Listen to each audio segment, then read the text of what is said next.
نحمده ونصلي على رسوله الكريم. فأعوذ بالله من الشيطان الرجيم. بسم الله الرحمن الرحيم.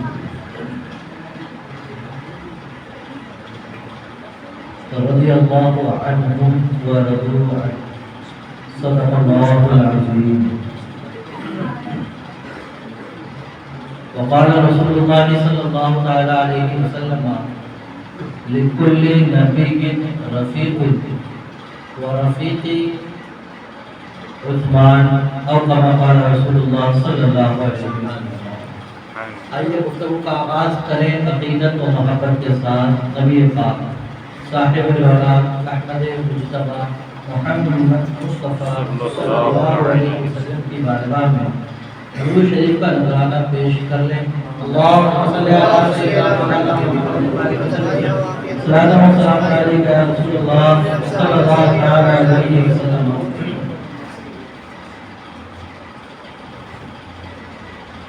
انشاءاللہ کوشش ہوگی کہ آج تھوڑا سا جلدی آپ کو فری کر دیں، کیونکہ جتنی جلدی آپ کو فری کریں گے اتنی جلدی میں بھی فری ہو جاؤں گا، کیونکہ آپ کو فری کرتے ہی پھر مجھے بزی ہونا.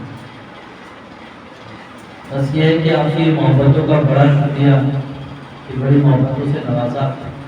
اور یقین جانے 2 دن محسوس نہیں ہوئے کہ 4 گھنٹہ پورے 2 دن گزر گئے. آج تو ایسا لگا کہ بس آج ہی کسی ٹائم آئے ہیں، بس ابھی جانے کا پلان ہو رہا ہے. تو بڑی اس میں جہاں محبتیں ہوتی ہیں پھر وہاں وقت کا پتہ بھی نہیں چلتا.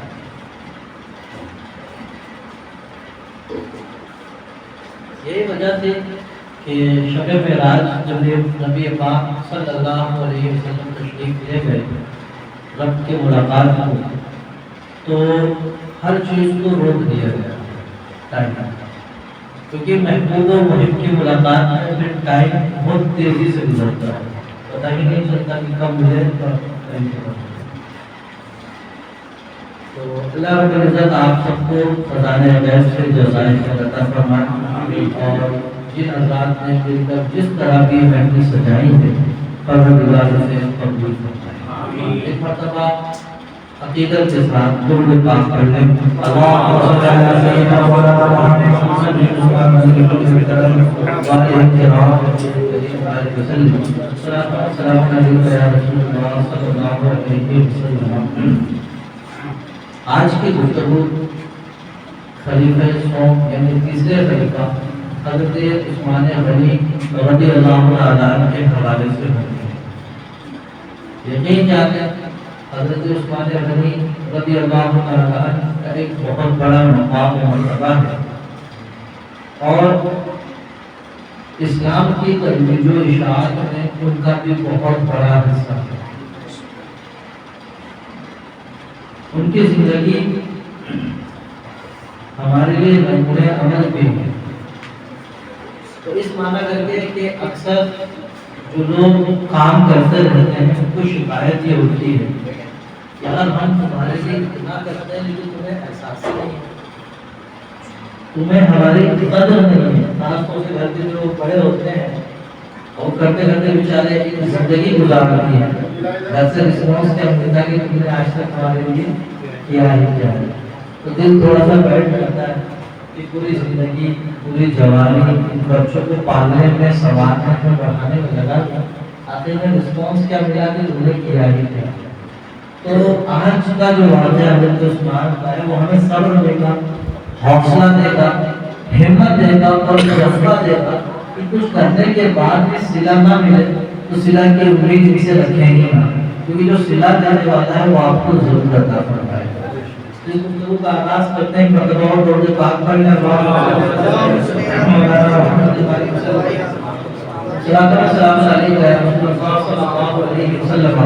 حضرت عثمان غنی رضی اللہ تعالی عنہ،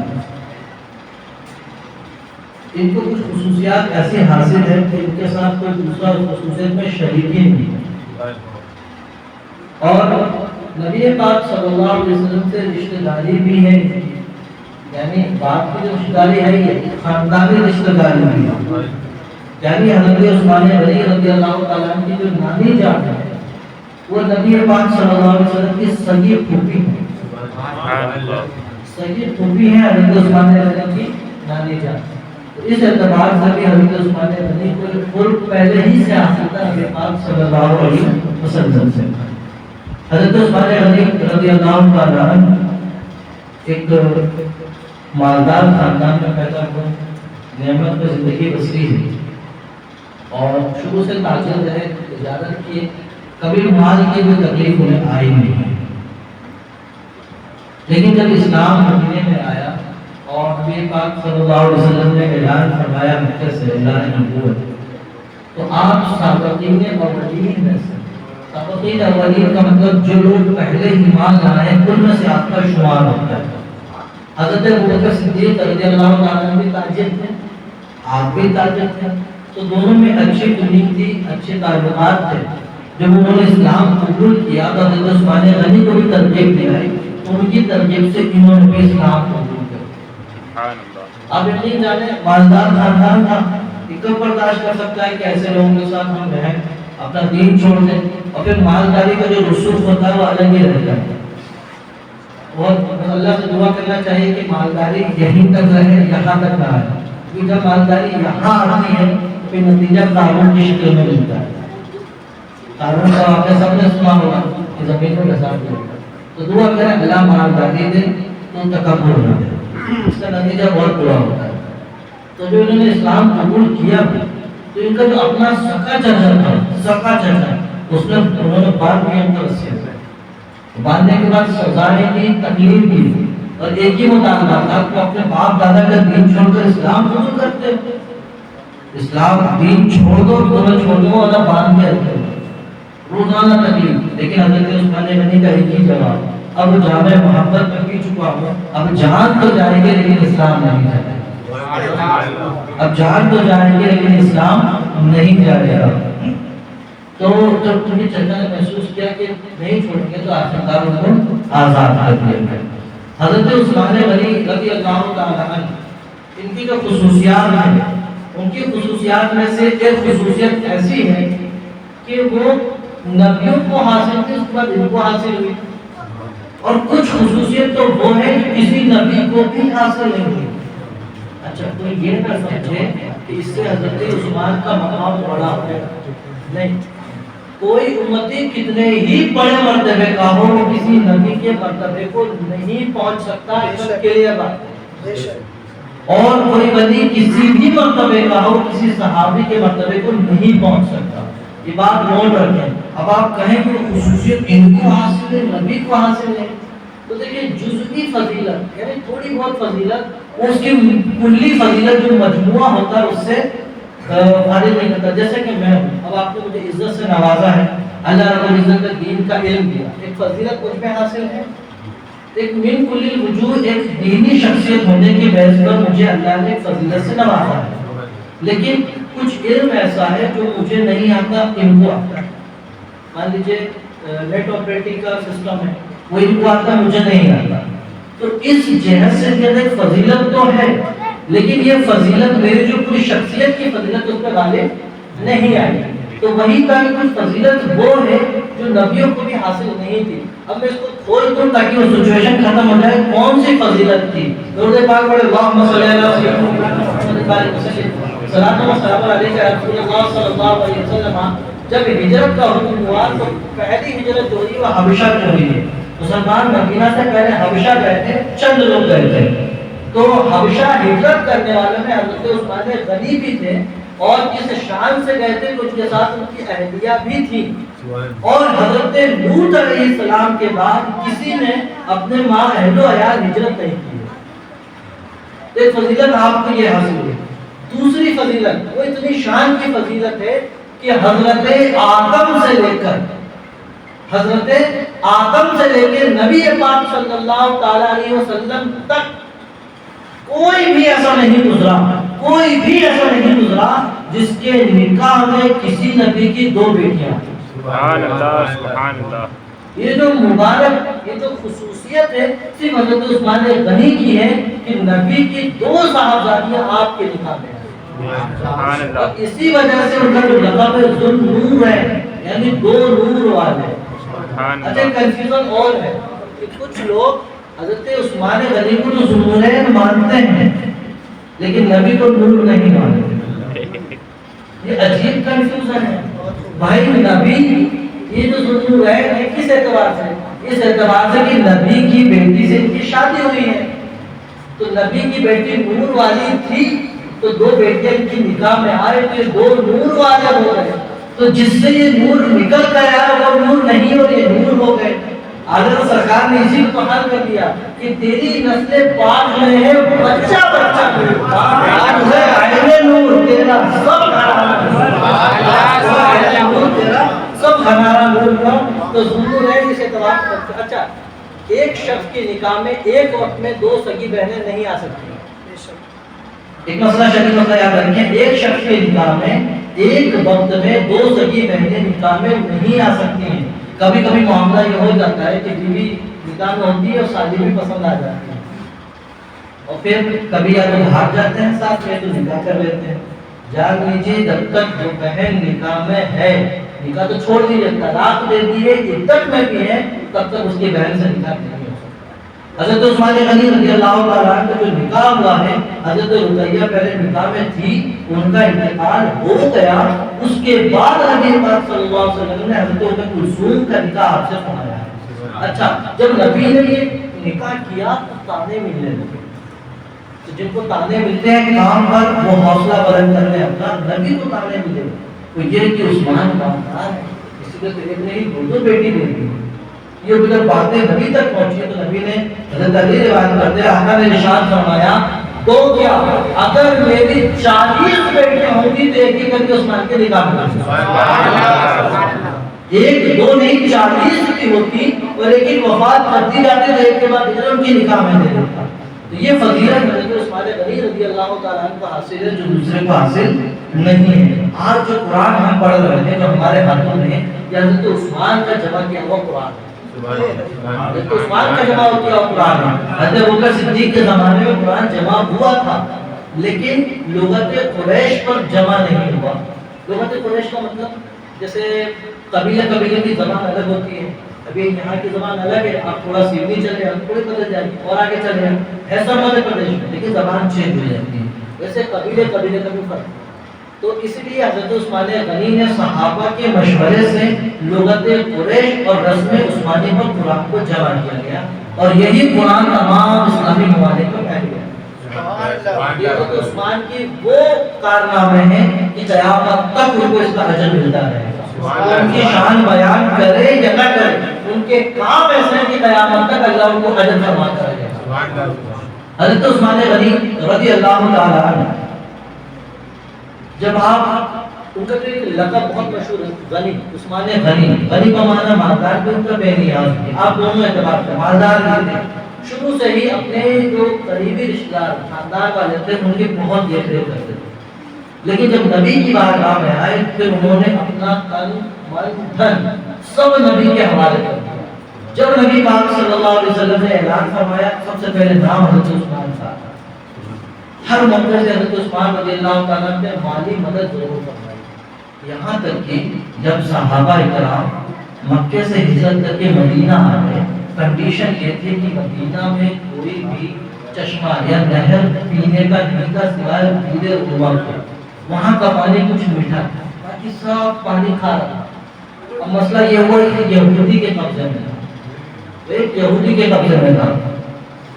تو حضرت عثمان غنی رضی اللہ تعالیٰ عنہ نے اس کو جا کے خریدنے کی بات کی تو اس نے کہا کہ میں پورا نہیں بیچوں گا, آدھا حصہ بیچ سکتا ہوں, وہ بھی آپ کو میں بیچوں گا 1200 درہم. اور تقریباً اس کی قیمت وہاں 500 درہم سے زائد نہیں ہوتی, لیکن دیکھا ضرورت ہے تو موقع کا فائدہ اٹھایا. 1200 درہم میں وہ بھی ہاف کا مطلب کیا, یعنی ایک دن مسلمان یوز کریں گے اور دوسرے دن پھر اس کا پانی میں بیچیں گے, یعنی پانی بیچتا تھا. حضرت عثمان غنی نے خرید لیا اور حکم دے دیا کہ جس دن مسلمانوں کی باری ہو خود بھی پیو دوسروں کو بھی پلاؤ, کسی کو منع نہیں کرنا ہے. تو سب مسلمان بہت زور انداز سے پیتے تھے. جب اس یہودی نے دیکھا یار یہ تو سب پی جاتے ہیں, اس میں میرا کوئی خاص فائدہ نہیں ہو رہا ہے, تو پھر اس نے باقی آدھا بھی حضرت عثمان سے 800 درہم میں اور بیچ دیا. تو حضرت عثمان غنی نے اس کو خریدا، پرسنل خریدنے کے بعد پورا کنواں مسلمانوں کے وقت کیا۔ آج بھی وہ کنواں بیر عثمان کے نام سے مشہور ہے، ان کی قربانیاں تھی۔ اسی طرح سے ایک یہودی تھا، اس کے درخت گھر میں درخت لگا ہوا تھا اور وہ درخت کی ٹہنیاں انصاری صحابی کے گھر میں تھی۔ اب اس کے پھل اس کے گھر میں گرتے تھے۔ اب انصاری صحابی نبی کی تربیت یافتہ بغیر اجازت کیسے کھا سکتے ہیں؟ ہمارے گھر میں ان کو پتہ بھی نہیں چلنے دیتے کہ پھل آئے تھے کہ نہیں آئے۔ وہ جو سوچتا کہ موسم آئے گا تو پھل اگیں گے، پتہ چلا رات رات پورا غائب ہو جاتا ہے، تو وہ پھل ٹہنیاں ادھر ادھر پھیل گرتے ہیں۔ تو اس میں تو حضرت صحابی رسول نے نبی پاک صلی اللہ علیہ وسلم کی بارگاہ میں عرض پیش کیا، یا رسول اللہ ایسا ایسا معاملہ ہے۔ تو نبی پاک صلی اللہ علیہ وسلم نے اس یہودی سے کہا کہ یہودی تم جنت کے بدلے یہ درخت بیچ دو۔ کیا فرمایا؟ جنت کے بدلے یہ درخت بیچ دو۔ اچھا جنت کے بدلے اس کا مطلب مالک جنت ہے تبھی تو بیچ رہے ہیں، مالک جنت ہے تبھی تو بیچ رہے ہیں۔ اسی کو سرکار تعالیٰ شریف فرماتے ہیں کہ جہاں پانی عطا کرتے ہیں وہی جنت دعا کرتے ہیں، نبی مختار کل میں جس کو جو چاہے عطا کرتے ہیں۔ اسے کہتے ہیں تم اس درخت کے بدلے جنت خرید لو، بد نصیب کا بدلے نہیں بیچوں گا، جنت کے بدلے خریدو تو بد نصیب نہیں خریدوں گا۔ حضرت عثمان کو معلوم ہوا کہ نبی جنت کے بدلے ایک درخت بیچ رہے ہیں، یہودی سے جا کے بات کی، وہ تیار نہیں ہوا۔ حضرت عثمان نے کہا پورا باغ ہے درخت دے، ایک درخت کے بدلے میں پورا باغ بیچ دیا اور نبی کو وقف کر دیا۔ نبی نے کہا جنت تمہیں آتا ہے۔ تو اس طرح سے حضرت عثمان غنی رضی اللہ تعالی ہر موقع سے جہاں بھی پیسوں کی ضرورت ہے آگے بڑھ کر کھڑے ہوتے ہیں۔ یہاں تک کہ جب جیش عسرت یعنی جنگ تبوک کا موقع تھا، اس کو بہت تنگی تھی مسلمانوں کی، تو نبی پاک صلی اللہ علیہ وسلم نے تیار کیا، جوش دلائے کہ حصہ لو حصہ لو۔ تو آقا کریم صلی اللہ علیہ وسلم نے جب پہلا اعلان فرمایا تو حضرت عثمان غنی کھڑے ہوئے کہ 100 سواروں کا میں خریدار کرتا ہوں، 100 لوگ۔ اب 100 مطلب اسے گھوڑا دینا نہیں ہے، 100 فوجی ہیں تو اس کو گھوڑا بھی دینا ہے، تلوار بھی دینا ہے، جو بھی اس کو لگے گا ساری چیزیں دینا ہے۔ پھر نبی پاک صلی اللہ علیہ وسلم نے اعلان فرمایا کہ اور اس میں امداد کیجیے۔ پھر حضرت عثمان غنی رضی اللہ تعالیٰ عنہ یا رسول اللہ اس مرتبہ 200 سواروں کا خرچہ ہوا، لیکن نبی ضرورت زیادہ تھی، نبی کریم صلی اللہ علیہ وسلم پھر کھڑے ہوئے کہ اور مدد کی جائے۔ نبی حضرت عثمان غنی پھر کھڑے ہوئے، یا رسول اللہ اس مرتبہ 300 فوجوں کا اچھا یہ وہ تھا نکھوار ہے کہ ایسا نہیں کہ پورے ٹوٹل 300، وہ 100 الگ، یہ 200 الگ اور 300 الگ ہے، یعنی پورے 600 فوجوں کا خرچہ اٹھا رہے ہیں۔ اور ایسا نہیں کہ صرف نام لکھوا دے، جیسے ہم لکھوا کے بھول جاتے ہیں، کبھی کبھی جانا بھی پڑتا ہے، لیکن جو کہہ دیا وہ دے کر رہے ہیں۔ یہاں تک کہ نبی پاک صلی اللہ علیہ وسلم جب وہاں سے اترے ہیں تو ارشاد فرماتے ہیں کہ عثمان اس کے بعد کچھ بھی عمل کرے ان کو ضرر نہیں پہنچائے گا،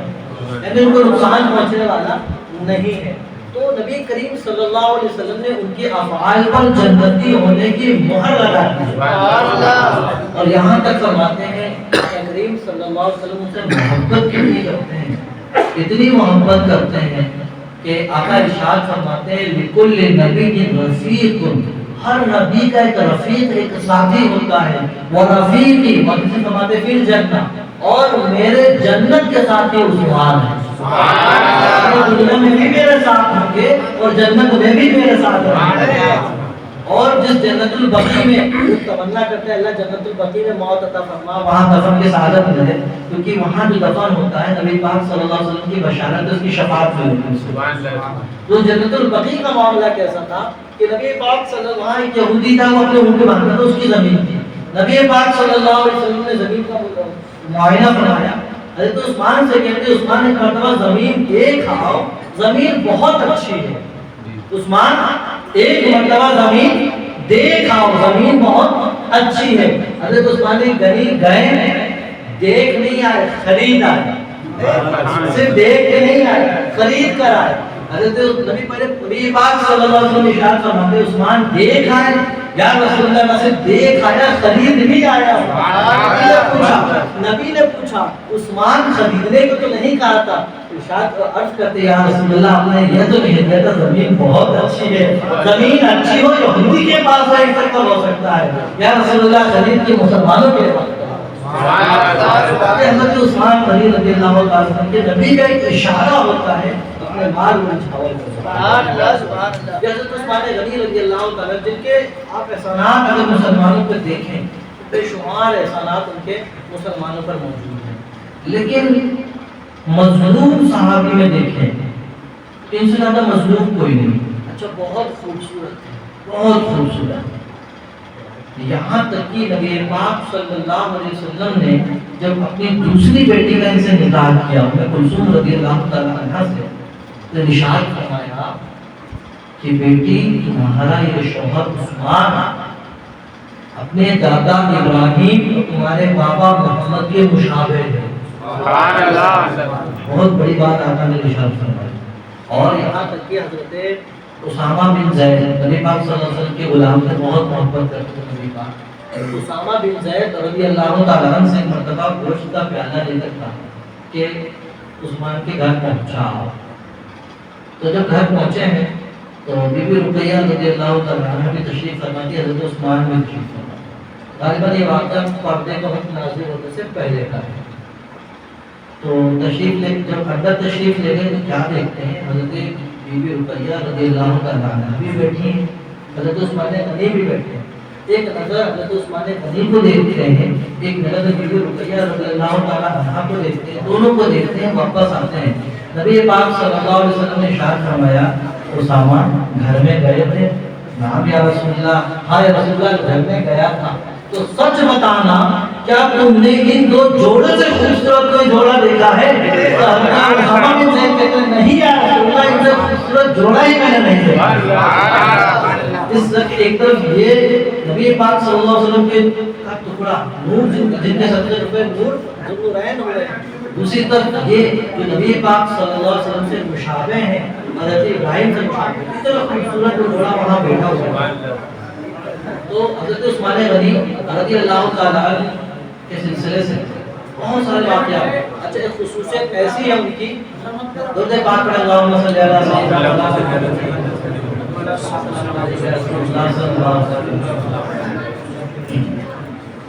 ان کی خصوصیات کا ذکر اگر کریں جو خاص ان کو حاصل ہے, من جملہ جو شریک ہے ان کا الگ ہی مسئلہ ہے, خاص ان کو جو فضیلت ہے ان کا کیا ہی کہنا ہے. ان کو ایک فضیلت ایسی حاصل ہے کہ وہ بھی کسی کو حاصل نہیں ہے, صحابہ میں. ایک مرتبہ بیعۃ رضوان کا خاص واقعہ ہے کہ نبی پاک صلی اللہ علیہ وسلم کے زمانے کے بعد نبی نے خواب دیکھا کہ وہ عمرہ فرما رہے ہیں, تو صحابہ کی فوج تیار کی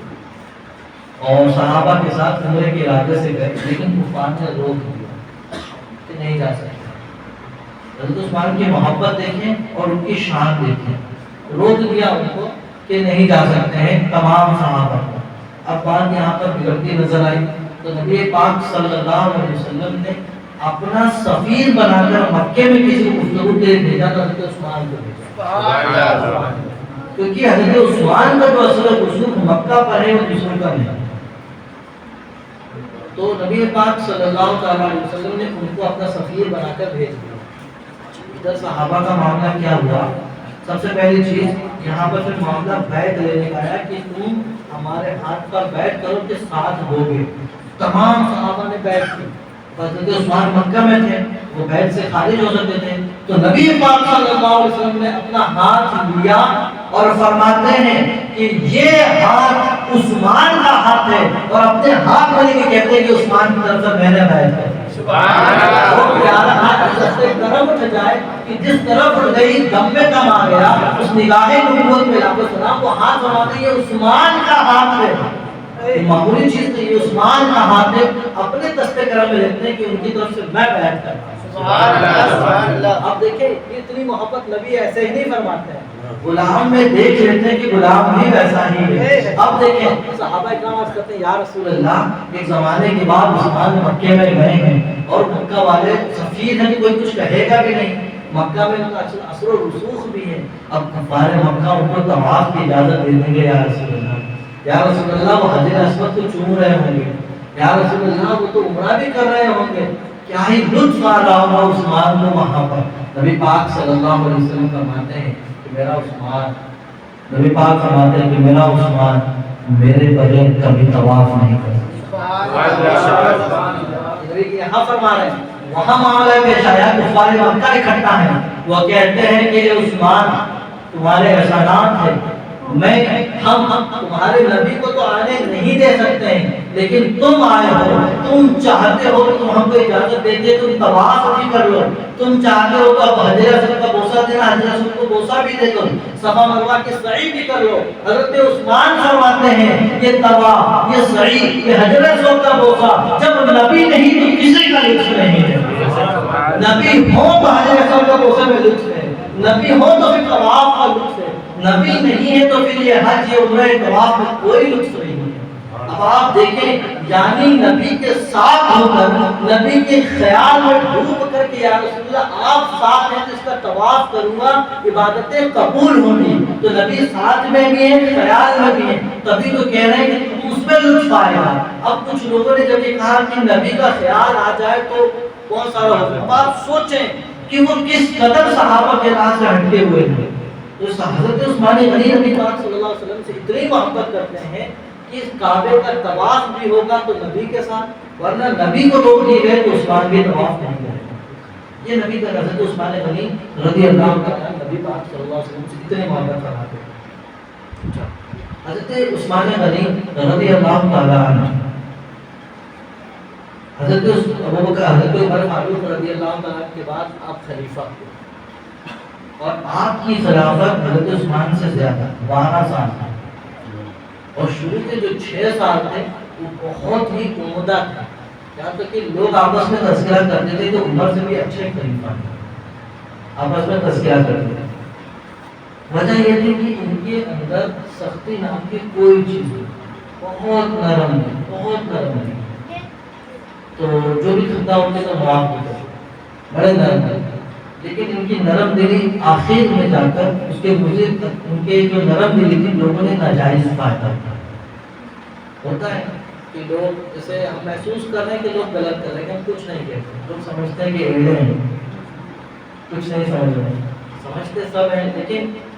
کچھ نہ کچھ ہے جس کی وجہ سے ہم نظر انداز کر رہے ہیں حضرت عثمان غنی سمجھتے تھے لیکن نظر انداز کر رہے تو جب ان کی خلافت رہی تو بہت نوازا انہوں نے سب کو نوازا خاص طور سے اپنے خاندان والوں کو بہت دیتے تھے تو لوگوں نے یہ بھی کمپلین کی کہ ہو سکتا ہے بیت المال سے انہوں نے شاید فرمایا میں اس وقت بھی دیتا تھا جب خلیفہ نہیں تھے اللہ نے اتنا نوازا کہ وہ ضرورت ہی نہیں کہ آپ خلافت میں کچھ لے سکیں حضرت عثمان غنی رضی اللہ تعالیٰ دراصل ایک تاجر تھے اور وہ سمجھتے ہیں کہ نفع کہاں سے ملے گا جب ان کو پتہ چل گیا کہ راہ خدا میں دینے سے لاس نہیں ہوتا دوسرا جتنا دیں گے اس کا 70 گنا ہمیں ملتا ہے اس کے بعد سے انہوں نے پھر جوڑنا چھوڑ دیا نبی نے جب اعلان کیا تب نبی نے جب اعلان کیا تب خرچہ کرنے لگا اور اس کی برکت یہ ہوئی کہ عثمان غنی کے نام سے مشہور ہے اور یاد رکھیں اصل میں ہمارا معاملہ کیا ہے ہم بھی تجارت کرتے ہیں بزنس کرتے ہیں تو ہم اپنے تجارت بندے سے کرتے ہیں اور بندوں کو کیا بھروسہ کب آپ کے ساتھ ہے کب کس کے ساتھ ہے نا تو لیکن رب کے ساتھ اگر آپ اپنی تجارت کریں تو کبھی لاس نہیں ہوگا نفع ہی نفع ہوگا بے شک بہت اس بات کو میں نے 2 بار بیان کر چکا ہوں اصل میں وجہ یہ ہے بیان کرنے کی کہ میں خود جب سے اس پہ عمل کر رہا ہوں بہت سکون میں سبحان اللہ بہت سکون میں بہت سکون میں اور میں چاہتا ہوں کہ میں بیان کر کے جاؤں اس کو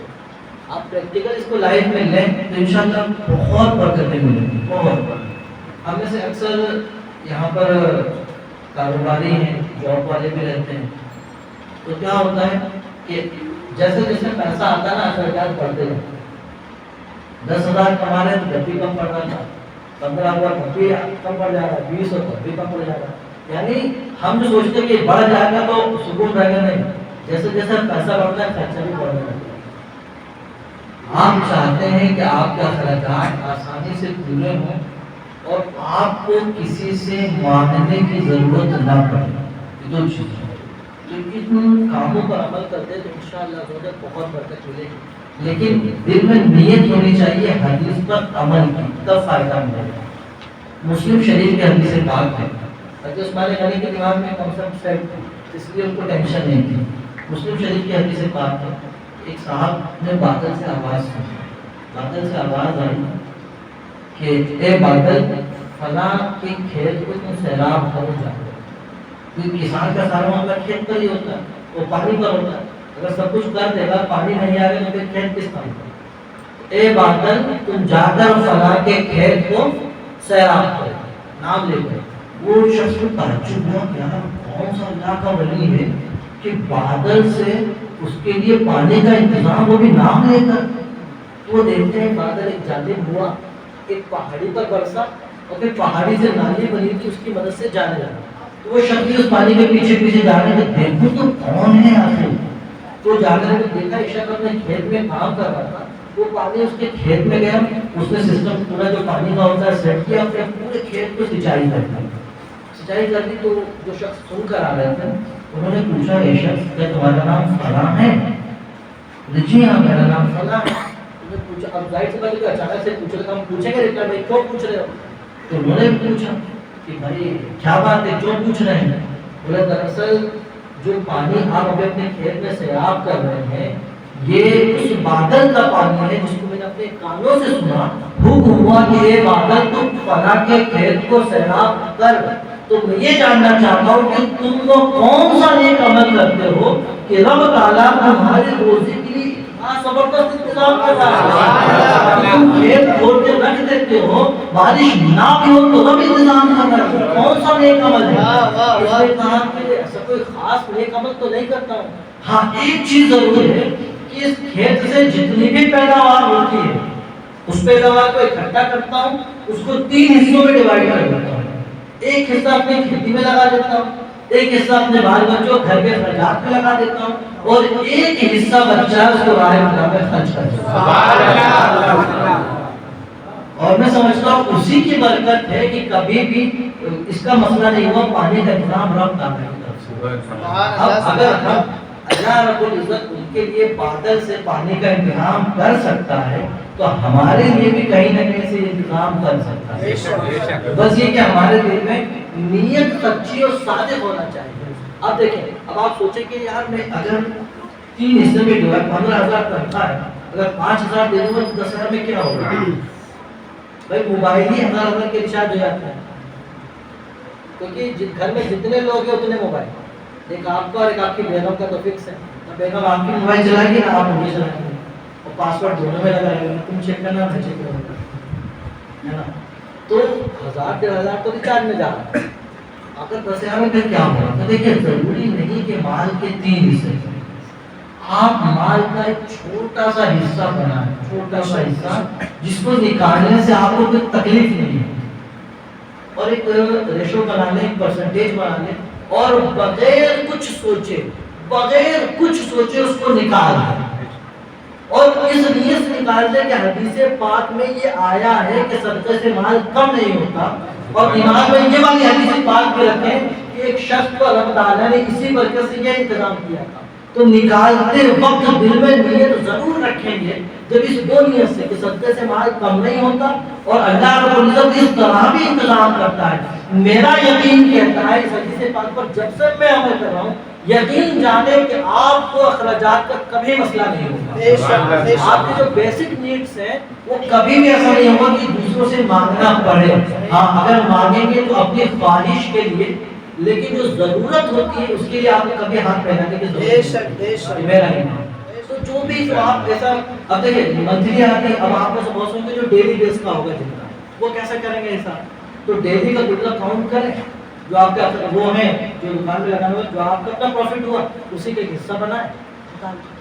اسی کا حصہ بنائیں، اور فائدہ بتاؤں، ضروری نہیں ہے کہ یہ آپ کسی شرعی فقیر کو دیں تو ہی، یہ رقم آپ اپنے ماں باپ کو بھی دے سکتے ہیں، اپنے بہن کو بھی دے سکتے ہیں، اپنے بھائی کو بھی دے سکتے ہیں، سادات کرام کو بھی دے سکتے ہیں، نفلی صدقہ ہے، جہاں آپ کو لگ رہا ہے وہاں خرچ کر سکتے ہیں، بس نیت دل میں جو ہو کہ نبی نے کہا صدقے سے مال کم نہیں ہوگا، اور اس شخص کا عمل تھا نبی نے ان کو عطا کیا ہے، یہ 2 باتیں دل میں رکھ کر عمل کریں گے، انشاءاللہ نیکسٹ ٹائم آؤں گا تو آپ ضرور کہیں گے کہ یہ حضرت جب سے عمل کر رہا ہوں تب سے پریشانی نہیں ہے انشاءاللہ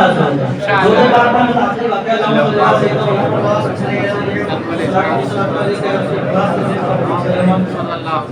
ختم کرنا تھا سوال کیا تھا لیکن وہ بات بہت مجھے ایسا لگتا ہے کہ ضروری ہے ہر جگہ بیان کرنا اگر آپ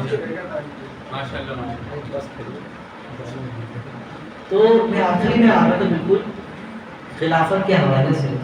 اور بہت مظلوم صاحب اتنا کیا لوگوں کے لیے اتنا کیا سب کچھ کیا انہوں نے کیا نہیں کیا آپ نے دیکھا بیر رما کا کنواں دیا البقیع کا ہوا مسجد کی توسیع ہوئی قرآن پاک کا مسئلہ ہوا ساری چیزیں ہوئی لیکن جب خلیفہ بنے 6 سال کے بعد اب یہ ہوا کہ ان کی نرمی کا فائدہ اٹھا کے جو ان کے گورنر ہوا کرتے تھے وہ بے احتیاطی کرنے لگے مصر کا ایک گورنر تھا عبداللہ بن ابی سبا وہ بہت زیادتی کرنے لگا بہت زیادہ اس کی شکایتیں بہت آنے لگی بہت شکایتیں آنے لگی اس کو معذور کر دیں تو کچھ لوگ وہاں سے مدینہ آئے شکایت کے لیے تو حضرت عثمان نے اس کو تنبیہ دی تھی کہ آئندہ شکایت آئی تو معذور کرنا اتنا بدماش ہو گیا تھا کہ جب یہ لوگ وہاں سے گئے سب کو پکڑوا کے قتل کر دیا پکڑوا کے قتل کر دیا اتنا سر چڑھ گیا تھا اب وہاں سے بڑی جماعت آئی یہاں پر اب اس کو یا تو معذور کریں یا تو پھر آپ کا مسئلہ آ جاتا ہے جب مطالبہ ہوا تو پھر یہ ہوا کہ حضرت عثمان نے کہا کہ کام کریں آپ اپنے میں سے جس کو منتخب کر دیں میں اسی کو بنا دیتا ہوں تو انتخاب ہوا اندر ان کا صدیق رضی اللہ عنہ ان کے صاحبزادے کا محمد بن ابی بکر کا کہ یہ وہاں کے والی ہوں گے ان کو خط لکھا ساری چیزیں لکھی اور یہ بھی لکھا کہ تم معذور ان کو خط دے دیا مہر لگا کر پہنچا دیا ابھی لوگ کچھ لوگ پہنچے تھے کہ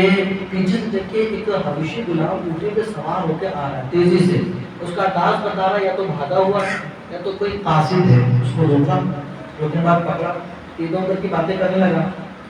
تو ان کو شک ہو گیا کہ یہ کچھ مسئلہ کر کے آ رہا ہے تو اس کا ایک مشکیزہ تھا خوش اس کو جب کھولا اس خط کے اندر لکھا ہوا تھا اس مصر کے گورنر کے نام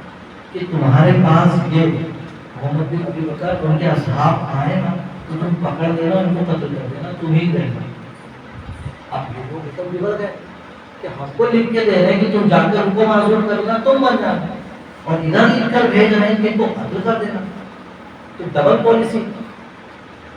اب دیکھیے ہم اور آپ ہوتے تو وہیں سے بگڑ جاتے ہو بدزن ہو جاتے لیکن وہ صحابی تھے نظر نہیں ہوتے فوراً پلٹے جو ہے صاحب معاملہ سے بات کی جائے حضرت عثمان کے پاس آئے بات چیت ہوئی حضرت علی وغیرہ سب بیٹھے تھے پوچھا کہ ایک امیر المومنین بیوٹی آپ کی تو جی ہاں ملی ہے کہ غلام آپ کا جی ہاں میرا ہے اس پہ جو مہر لگی ہے وہ بھی میری ہے تو بولے جو خط ہے اس کا جو مضمون ہے وہ آپ کا ہے بولے واللہ یہ میرا نہیں ہے یہ میرا نہیں ہے اب لوگ کیسے مانے بھائی اونٹنی آپ کی غلام آپ کا دستخط مہر آپ کی تو پھر یہ خط آپ کا ہی کیسے ہو سکتا ہے بولے ساری چیزیں میری ہیں لیکن جو خط ہے وہ میرا نہیں ہے اور انہوں نے اس پہ قسم کھا لی کہ واللہ یہ میرا نہیں ہے جب انہوں نے قسم کھا لی تو لوگوں کو یقین ہو گیا کہ یہ ان کا واقعی نہیں ہے غور سے دیکھا تو سمجھ میں آیا کہ کسی نے شرارت کی ہے اور شبہ گیا مروان کی طرف ان کا رشتہ دار تھا تو لوگوں نے شبہ کی بنا پر کہا کہ ان کو ہمارے حوالے کیجیے ابھی تاکہ یہ آئندہ کسی اور کے ساتھ ایسا نہ کرے حضرت عثمان نے یہ سوچا کہ شبہ کے بنا پر کیسے دے دیں اور دوسرے کے معاملہ ان کو بہت غصہ رہتا ہے اگر دیے بھی تو قتل کر دیں تو ناحق قتل کا گناہ ان کے ساتھ آئے گا ان کو بچانے کے لیے انہوں نے نہیں دیا یہ معاملہ طول پکڑا اب طول پکڑتے گیا تو بلوانیوں نے ان کے گھر گھیر لیا کہ اب ان پر حملہ کر دیں گے جب یہ دیکھا گیا تو حضرت علی نے حضرت امام حسن حضرت امام حسین طلحہ بن زبیر نے اپنے صاحبزادے سب کو کھڑا کر دیا کہ خبردار کوئی بھی بلوائی امیر المومنین کے گھر میں گھسنا نہ پائے یہ انہوں نے سختی سے حکم دے دیا تو پہرہ داری کر رہے ہیں یہ صحابہ کرام کے صاحبزادے لیکن اور اتنے مظلوم پورے مدینہ کو جس نے پانی پلایا جس نے مدینہ کو اتنا کچھ سیراب کیا امام حسین کو تو چند دن بھوکا پیاسا رکھا گیا ان کے اوپر 40 دن پانی بند کر دیا 40 دن ان کے اوپر پانی بند کر دیا اپنے چھت پر آتے اور کہتے کہ تم مجھے نہیں پہچانتے ہو میں وہی ہوں جب یہاں بیر رما نہیں تھا تو میں نے ہی خرید کر وقت کیا میں نے ہی انگیج کیا تھا سب احسان قبول کرتے لیکن پانی کا ایک قطرہ نہیں جانتے یہ ظلم اتنا بڑھ گیا تھا ایک پروپیگنڈا اتنا خطرناک ہو گیا تھا کہ اب حق نہیں لگ رہا تھا لوگوں کو تو اب یہ ہوا کہ جب صحابہ کرام کے بچے کھڑے ہوئے، حضرت علی وغیرہ اطمینان میں تھے کہ ہمارے بچے ہیں تو کچھ نہیں ہوگا، تو ایک بلوائی چالاکی سے دوسرے کے گھر پر چھت پہ چڑھے اور دوسرے کی چھت سے کود کے اندر آئے، اور اندر آنے کے بعد حضرت عثمان غنی اس وقت بھی تلاوت فرما رہے تھے، اور اس تلاوت کے دوران ہی ان کو شہید کیا۔ اب آپ دیکھیں خلیفے وقت اتنے احسان سب کچھ، لیکن ایک لمحے میں سارے احسان بھول گئے، ایک لمحے میں سب بھول گئے کہ کتنے سال ان کا پانی پیا ہے، 40 دن ان کا پانی بند ہو گیا اور ان کو مظلومانہ انداز میں شہید کر دیا۔ اس لیے میں نے شروع میں کہا تھا کہ جو آپ لوگ کچھ کرتے ہیں تو صلہ ملتا کہ تم نے کیا کیا، اس سے صبر حاصل کریں کہ انہوں نے کیا کچھ نہیں کیا ہے، لیکن صلے میں کیا ان کو شہید کر دیا گیا۔ خیر معاملہ یہ آیا کہ ان کو شہید کر دیا گیا، یہاں پر ان کا واقعہ ختم۔ حضرت ابو قلابہ فرماتے ہیں کہ ایک مرتبہ میں مصر میں شام میں گھوم رہا تھا، ایک شخص آواز دے رہا تھا کہ مجھ پر جہنم واجب ہو گئی، میرے لیے جہنم ہے، میرے لیے جہنم، آواز دے رہا تھا۔ وہ اس کے پاس پہنچے تو کیا دیکھتے ہیں، عجیب شخص ہے، اس کے ہاتھ کٹے ہوئے ہیں، اس کے پیر کٹے ہوئے ہیں، اس کی آنکھ بھی پھوڑ دی گئی ہے، اور وہ بالکل ایسے گھسٹ کے چل رہا ہے، اور تعجب ہوا کہ آخر کا معاملہ کیا ہے کہ کہنا مجھ پر جہنم واجب ہے، میرے لیے جہنم ہے۔ تو اس سے پوچھا کہ تمہارا کیا معاملہ ہے، کیوں تم ایسا کہہ رہے ہو؟ اس نے کہا وہ بدنصیب شخص نے حضرت عثمان کو قتل کرنے کے لیے جو ان کے گھر میں گھسے تھے ان سے تمہیں بھی، اور جب میں گھسا تھا تو ان کی بیوی مزاحمت کی آئی کہ میں نے ان کی بیوی کو مارا تھا، جیسے میں نے ان کو مارا تھا حضرت عثمان غنی نے کہا کہ اللہ تیرے دونوں ہاتھ کاٹ دے، تیرے دونوں پاؤں کاٹ دے، تیری آنکھیں پھوڑ دے اور تیرے اوپر جہنم واجب کر دے۔ تو ان کی جو 3 چیزیں تھی تو میں دیکھ ہی رہا ہوں، اب چوتھی کا بھی یقین ہو چکا ہے کہ اللہ مجھے جہنم نہیں ڈالے گا۔ آپ دیکھیں اس قدر ان کی شان تھی کہ زبان سے جو نکلا اللہ رب العزت نے اس کو قبول بھی کر لیا ہے۔ حضرت عثمان غنی رضی اللہ تعالیٰ بڑے مظلومانہ انداز میں 18 ذی الحجہ کو ان کو شہید کر دیا گیا۔ اس کے بعد حضرت عثمان غنی رضی اللہ، حضرت علی مرتضیٰ خلیفہ ہوئے اور حضرت عثمان غنی نے فرمایا تھا کہ یاد رکھو آج اگر تمہارے درمیان تلواریں نکلی، سب مسلمان تھے، تو اگر آج تمہارے درمیان تلوار نکلی تو قیامت تک یہ تلوار اندر نہیں ہوگی۔ اور اسی کا نتیجہ ہے کہ حضرت علی کے زمانے میں جتنی بھی جنگیں ہوئی اس کا سبب ایک یہ بھی تھا کہ ان کے وہ مطالبہ، پھر وہ تلواریں اندر نہیں ہوئی، کربلا کا واقعہ تلواریں اندر نہیں ہوئی، اس کے بعد جو سلسلہ ہمارے درمیان چلا آ رہا ہے آج بھی ہم ایک دوسرے سے ملنے کو تیار نہیں ہیں۔ تو یہ ایک سبق تھا، ایک سبق ملا ہمیں کہ اللہ رب العزت نے آپ کو کچھ ذمہ داری دی ہے تو کرتے جائیں۔ لوگ آپ کو کیا صلہ دیتے ہیں سوچنے کی ضرورت ہی نہیں ہے، اس لیے کہ جس کے لیے کر رہے ہیں اس کے وہاں صبر نوٹ ہے، اور جس کو صلہ دینا ہے وہ ضرور دے کر رہے گا۔ یہ بندے آپ کو کیا صلہ دیں گے؟